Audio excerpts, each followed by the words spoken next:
წარმოგიდგენთ სააღრიცხვო პროგრამა ბალანსის ვიდეო ტრენინგების კურსის მეოთხე ტრენინგს, საწყობი.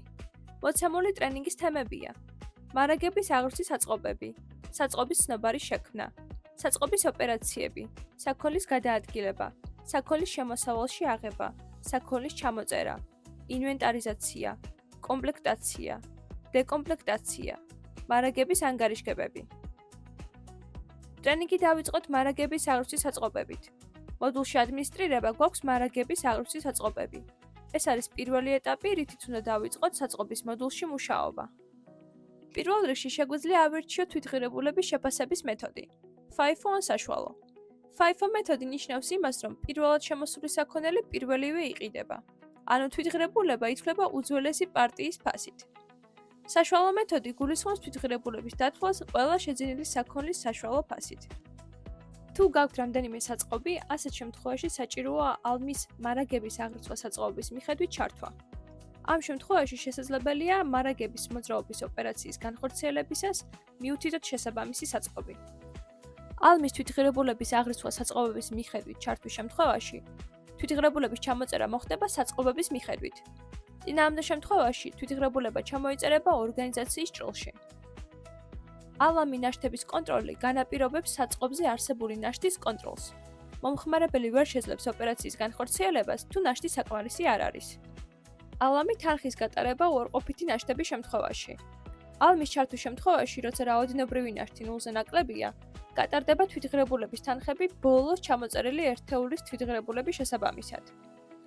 ალამი ეტიკეტებისა და საფასარების ბეჭვდა, საფასარების და ეტიკეტების ბეჭვდის შესაძლებლობას იძლევა. ალამი საქონლის მინიმალური ნაშთების დადგენა, მარაგების მინიმალური ნაშთების დაყენების შესაძლებლობას გვაძლევს საწყობების მიხედვით. ალამი საქონლის აგროვება გვაძლევს შესაძლებლობას შეკვეთებში დაფიქსირებული საქონლის აგროვება და კონტროლი განვახორციელოთ. გადავიდეთ მარაგების რეზერვირების ნაწილზე. მარაგების რეზერვირების ნაწილი რომ გამოგიჩნდეთ, აუცილებელია ადმინისტრირების მოდულში გაყიდვების აღრიცხვის საწყობებში გქონდეთ ჩართული ალამი, მყიდველების შეკვეთები. ალმის მარაგების რეზერვირება ჩართვის შემთხვევაში, მარაგების რეზერვირება მანუალურად შესაძლებელია შემდეგ დოკუმენტებში: მყიდველის შეკვეთა გადაადგილებაზე. ალმის მარაგების ავტომატური რეზერვირება ჩართვის შემთხვევაში, შეკვეთების რეგისტრაციისას მოხდება მარაგების ავტომატური რეზერვირება საწყობზე არსებული თავისუფალი ნაშთების გათვალისწინებით. ალმის შეკვეთები გადაადგილებაზე ჩართვის შემთხვევაში, შესაძლებელია საწყობებს შორის გადაადგილებაზე შეკვეთის დაფიქსირება. განვიხილოთ საწყობის ცნობარის დამატება. გადადით საწყობის მოდულში და გახსენით საწყობის ჩანართი. პლუს ღილაკზე დაჭერით შექმენით საწყობის ცნობარი. გაწერეთ საწყობის დასახელება. დანარჩენი ველები შეგვიძლია სურვილისამებრ შევავსოთ. დააჭირეთ ჩაწერას ან ჩაწერასა და დახურვა ღილაკს. განვიხილოთ შემდეგი საკითხი: საქონლის გადაადგილების დოკუმენტი. გადადით საწყობის მოდულში და გახსენით საქონლის გადაადგილების დოკუმენტი. დააჭირეთ ღილაკს პლუსი. საქონლის გადაადგილების დოკუმენტში ველში გამგზავნი შეიყვანეთ საწყობის დასახელება, რომლიდანაც ხდება საქონლის გაგზავნა. ველში მიმღები შეიყვანეთ საწყობის დასახელება, რომელშიც ხდება საქონლის მიღება. საქონლის სროლში აირჩიეთ საქონელი ნომენკლატურის სიიდან. ცხრილის შევსება შესაძლებელია დამატება, შერჩევა, ცხრილის შევსება ფაილიდან ან შტრიხ-კოდის ძებნა ღილაკების გამოყენებით.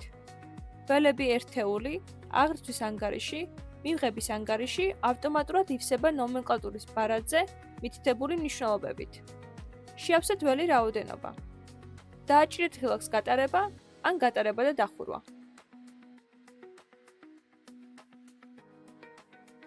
შემდეგი საკითხი არის საქონლის შემოსავალში აღება. გადადით საწყობის მოდულში და გახსენით საქონლის შემოსავალში აღების დოკუმენტი. შეავსეთ დოკუმენტის ქუდური ნაწილი. მიუთითეთ საწყობი. სურვილისამებრ შეავსეთ ფასის ტიპი, რომლითაც გადაივსება ერთეულის თვითღირებულება, თუ ნომენკლატურაზე ფასი დადგენილია. შემოსავლების ანგარიში გადაივსება ავტომატურად, თუმცა მანუალურად ცვლილება შესაძლებელია. დღგ-ს მუხლი შეგიძლიათ გადაავსოთ საჭიროებისამებრ ცხრილში არსებული ჩამონათვალიდან. საქონლის ცხრილში აირჩიეთ საქონელი ნომენკლატურის სიიდან. ცხრილის შევსება შესაძლებელია დამატება, შერჩევა, ცხრილის შევსება ფაილიდან ან შტრიქ-კოდის ძებნა ღილაკების გამოყენებით. ველები ერთეული, აღრიცხვის ანგარიში, ავტომატურად ივსება ნომენკლატურის ბარათზე მითითებული მნიშვნელობებით. რაოდენობაში გაწერეთ სასურველი მნიშვნელობა. ერთეულის თვითღირებულების გადავსება ასევე შესაძლებელია ღილაკზე თვითღირებულებით შევსება დაჭერით. დააჭირეთ ღილაკს გატარება ან გატარება და დახურვა. გადავინაცვლოთ შემდეგ საკითხზე, საქონლის ჩამოწერა. გადადით საწყობის მოდულში და გახსენით საქონლის ჩამოწერის დოკუმენტი.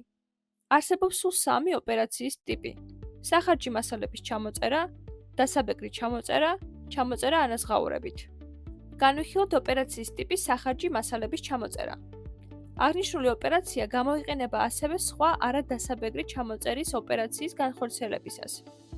დოკუმენტის შექმნა შესაძლებელია როგორც ხელით, ასევე ფაილიდან ჩატვირთვით. დააჭირეთ ღილაკს პლუსი. ოპერაციის ტიპში აირჩიეთ სახარჯი მასალების ჩამოწერა. აირჩიეთ საწყობი, რომელზეც ხდება ოპერაცია. ველი ინვენტარიზაცია ივსება მხოლოდ იმ შემთხვევაში, თუ საჭიროა ინვენტარიზაციის შედეგით დოკუმენტის შევსება. დოკუმენტის არჩევისას ცხრილი ავტომატურად ივსება ინვენტარიზაციაში დაფიქსირებული დანაკლისით. დამატება ან შერჩევა ღილაკზე დაჭერით აირჩიეთ ჩამოსაწერი საქონელი ნომენკლატურის სიიდან და მიუთითეთ რაოდენობა. ზომის ერთეული, ნომენკლატურის აღრიცხვის ანგარიში და მარაგის ჩამოწერის ხარჯის ანგარიში ავტომატურად ივსება ნომენკლატურის ბარათზე მითითებული მნიშვნელობების მიხედვით, თუმცა მათი ცვლილება შესაძლებელია დოკუმენტშივე. შევსება ღილაკზე დაჭერით შესაძლებელია ცხრილში არსებულ ნომენკლატურებზე ხარჯის ანგარიშის პაკეტურად შევსება. დოკუმენტის გატარებისთვის დააჭირეთ გატარება ან გატარება და დახურვა ღილაკს. შემდეგი ოპერაციის ტიპი არის დასაბეგრი ჩამოწერა. დააჭირეთ ღილაკს პლუსი და ოპერაციის ტიპში აირჩიეთ დასაბეგრი ჩამოწერა. აირჩიეთ საწყობი, რომელზეც ხდება ოპერაცია. ველი ინვენტარიზაცია ივსება მხოლოდ იმ შემთხვევაში, თუ საჭიროა ინვენტარიზაციის შედეგით დოკუმენტის შევსება. დოკუმენტის არჩევისას ცხრილი ავტომატურად ივსება ინვენტარიზაციაში დაფიქსირებული დანაკლისით. საქონლის სრულში აირჩიეთ საქონელი ნომენკლატურის სიიდან. ცხრილის შევსება შესაძლებელია დამატება, შერჩევა, ცხრილის შევსება ფაილიდან ან შტრიქ-კოდის ძებნა ღილაკების გამოყენებით. ველები ერთეული, დღგ-ს განაკვეთი, დღგ-ს მუხლი, აღრიცხვის ანგარიში, ხარჯების ანგარიში ავტომატურად ივსება ნომენკლატურის ბარათზე მითითებული მნიშვნელობებით. მიუთითეთ რაოდენობა და ფასი. საქონლის ჩამოწერა განხორციელდება ნომენკლატურაზე დაფიქსირებული თვითღირებულებით. ეს ოპერაცია იბეგრება დღგ-ით, რომელიც გამოითვლება თვითღირებულებიდან და მოგების გადასახადით, რომელიც გამოითვლება თანხიდან. დოკუმენტის გატარებისთვის დააჭირეთ გატარება ან გატარება და დახურვა ღილაკს. შემდეგი ოპერაციის ტიპი არის ჩამოწერა ანაზღაურებით. დააჭირეთ ღილაკს პლუსი. ოპერაციის ტიპში აირჩიეთ ჩამოწერა ანაზღაურებით. აირჩიეთ საწყობი, რომელზეც ხდება ოპერაცია. აღნიშნული ოპერაციის ტიპში გამოიყენება ანგარიშვალდებული პირების კლასის მქონე 1430 ანგარიში. ველი ინვენტარიზაცია ივსება მხოლოდ იმ შემთხვევაში, თუ საჭიროა ინვენტარიზაციის შედეგით დოკუმენტის შევსება. დოკუმენტის არჩევისას ცხრილი ავტომატურად ივსება ინვენტარიზაციაში დაფიქსირებული დანაკლისით. საქონლის სრულში აირჩიეთ საქონელი ნომენკლატურის სიიდან. ცხრილის შევსება შესაძლებელია დამატება, შერჩევა, ცხრილის შევსება ფაილიდან ან შტრიქ-კოდის ძებნა ღილაკების გამოყენებით.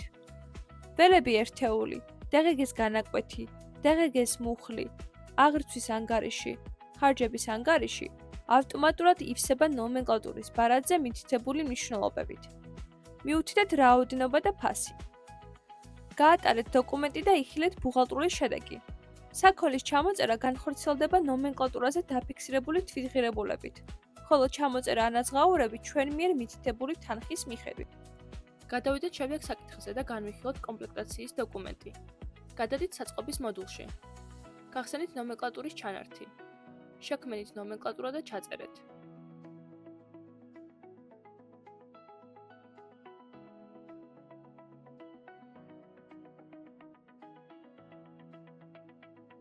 გადადით სპეციფიკაციის ჩანარძე და დააჭრით ღილაკს შექმნა. ჩაწერეთ სასურველი სპეციფიკაციის დასახელება. ნომენკლატურის ველი ავტომატურად ივსება შესაბამისი მნიშვნელობით. აირჩიეთ მისაღები კომპლექტის ერთეული და რაოდენობა. მაკომპლექტებლების სხლში აირჩიეთ ნომენკლატურის სიიდან საჭირო საქონელი და მიუთითეთ რაოდენობა, რომელიც საჭიროა ქუდში მითითებული მისაღები რაოდენობის დასაკომპლექტებლად. მიუთითეთ დამატებული სპეციფიკაცია ძირითადად, თუ გსურთ, რომ კომპლექტაციის დოკუმენტში ნომენკლატურის არჩევისას ავტომატურად გადაივსოს სპეციფიკაციის ველი. დააჭირეთ ღილაკს ჩაწერა ან ჩაწერა და დახურვა. შემდეგ გადადით საწყობის მოდულში და გახსენით კომპლექტაციის დოკუმენტი, რომელსაც აქვს ორი ოპერაციის ტიპი: კომპლექტაცია და დეკომპლექტაცია. პირველ ეტაპზე გავიაროთ კომპლექტაციის ტიპი. მიუთითეთ საწყობი. აირჩიეთ ნომენკლატურა და სპეციფიკაციის ველი ავტომატურად გადაივსება ძირითადი სპეციფიკაციით. საქონლის სხეული ნაწილი გადაივსება სპეციფიკაციაში მითითებული საქონლით შესაბამისი რაოდენობებით და აღრიცხვის ანგარიშით. ნომენკლატურის რაოდენობის ცვლილებისას, თუ გსურთ, რომ მაკომპლექტებლების რაოდენობების პროპორციულად შეიცვალოს, გადაირჩიეთ სპეციფიკაცია. დოკუმენტის გატარებისთვის დააჭირეთ გატარება ან გატარება და დახურვა ღილაკს. თქვენ ასევე გაქვთ შესაძლებლობა შექმნათ კომპლექტაციის დოკუმენტი ნომენკლატურაზე სპეციფიკაციის დამატების გარეშე. ამისთვის გახსენით კომპლექტაციის დოკუმენტი. მიუთითეთ საწყობი. აირჩიეთ ნომენკლატურა. საქონლის სხეული ნაწილი შევავსოთ მექანიკურად. დავაჭიროთ პლუს ღილაკს და ნომენკლატურის ჩანართიდან ავირჩიოთ სასურველი ნომენკლატურები, რომლებიც კომპლექტაციისთვის გვჭირდება. მიუთითეთ რაოდენობა და გაატარეთ დოკუმენტი. განვიხილოთ დეკომპლექტაციის ოპერაციის ტიპი. დააჭირეთ პლუს ღილაკს და დოკუმენტში მიუთითეთ ნომენკლატურა. მიუთითეთ საწყობი. სპეციფიკაციის ველი ავტომატურად გადაივსება ძირითადი სპეციფიკაციით. საქონლის სხეული ნაწილი გადაივსება სპეციფიკაციაში მითითებული საქონლით, შესაბამისი რაოდენობებით და აღრიცხვის ანგარიშით. ნომენკლატურის რაოდენობის ცვლილებისას, თუ გსურთ, რომ მაკომპლექტებლების რაოდენობების პროპორციულად შეიცვალოს, გადაირჩიეთ სპეციფიკაცია. დოკუმენტის გატარებისთვის დააჭირეთ გატარება ან გატარება და დახურვა ღილაკს. გადავიდეთ შემდეგ დოკუმენტზე. ინვენტარიზაცია. გადადით საწყობის მოდულში და გახსენით ინვენტარიზაციის დოკუმენტი, რომელიც გამოიყენება საქონლის ფაქტობრივი და სააღრიცხვო რაოდენობების შედარებისთვის. პლუს ღილაკზე დაჭერით, შეგიძლიათ შეავსოთ დოკუმენტის ქუდური ნაწილი. მიუთითეთ საწყობი. ცხრილის შევსება შესაძლებელია დამატება, შერჩევა, ცხრილის შევსება ფაილიდან ან შტრიხ-კოდის ძებნა ღილაკების გამოყენებით. შევსება ღილაკი გაძლევს შესაძლებლობას ყველა არსებული ნაშთით გადაავსოთ ცხრილი. მას შემდეგ, რაც აღნიშნულ ღილაკს დააჭერთ, პროგრამა გამოგიტან შეტყობინებას. გსურთ თუ არა, რომ ფაქტიური რაოდენობა გადაივსოს სააღრიცხვო რაოდენობით. შეგიძლიათ დაეთანხმოთ ან უარყოთ და შესაბამისად იხილოთ შედეგი. ფაქტიური რაოდენობის კორექტირება სრულისამებრ შესაძლებელია.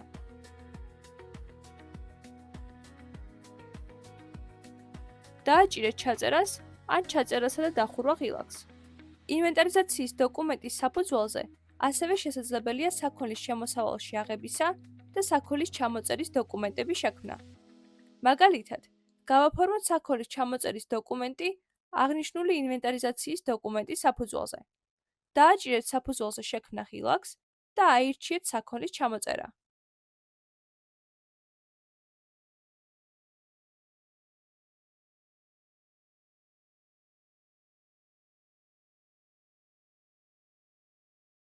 გადახედეთ საფუძველზე შექმნილ დოკუმენტს და ბუღალტრული შედეგის მისაღებად გაატარეთ. განვიხილოთ მარაგების ანგარიშგებები. გადავიდეთ საწყობის მოდულში და ვნახოთ შემდეგი ანგარიშგება: საქონლის რაოდენობითი უწყისი, რომელიც გაძლევს შესაძლებლობას დაათვალიეროთ ნომენკლატურებზე რაოდენობრივი ნაშთი პერიოდის ფილტრის გამოყენებით. ანგარიშგებაში შეგიძლიათ იხილოთ ნომენკლატურაზე არსებული საწყისი ნაშთი, შემოსავალი, გასავალი და საბოლოო ნაშთი. გავხსნათ შემდეგი ანგარიშგება: ღირებულებითი უწყისი საქონლის მიხედვით, სადაც ვხედავთ საქონლის მოძრაობას პერიოდის გათვალისწინებით.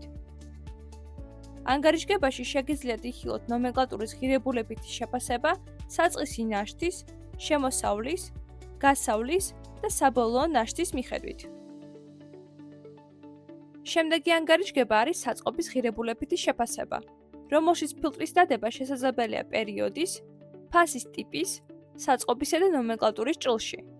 აღნიშნულ ანგარიშგებაში შეგიძლიათ იხილოთ ნომენკლატურაზე არსებული თვითღირებულება და ერთეულის ღირებულება. ფასის ტიპის მითითებისას ივსება ფასის, თანხისა და მარჟის ველები. ანგარიშგება გაძლევს შესაძლებლობას გააანალიზოთ თითოეული საწყობის ჭრილში დაფორმირებული მარჟა. შემდეგი ანგარიშგება არის საქონლის მოძრაობა. ანგარიშგებაში ვხედავთ როგორ გადაადგილდებოდა და როგორ იცვლებოდა საქონელი რაოდენობისა და ღირებულების მიხედვით განსაზღვრულ პერიოდში. თითოეული საქონლის მიხედვით შეგვიძლია ვნახოთ შემოსვლა, გასვლა, ნაშთი პერიოდის ბოლოს. მნიშვნელოვანია, რომ ანგარიშგებაში ვხედავთ კონკრეტული ოპერაციის ტიპებს, რომელთა საფუძველზეც ფორმირდება შედეგი. იმედი მაქვს მიღებული ინფორმაცია სასარგებლო იქნება თქვენს პრაქტიკულ საქმიანობაში. დღეისთვის სულ ეს იყო. გმადლობთ ყურადღებისთვის და შევხვდებით მომდევნო ტრენინგზე.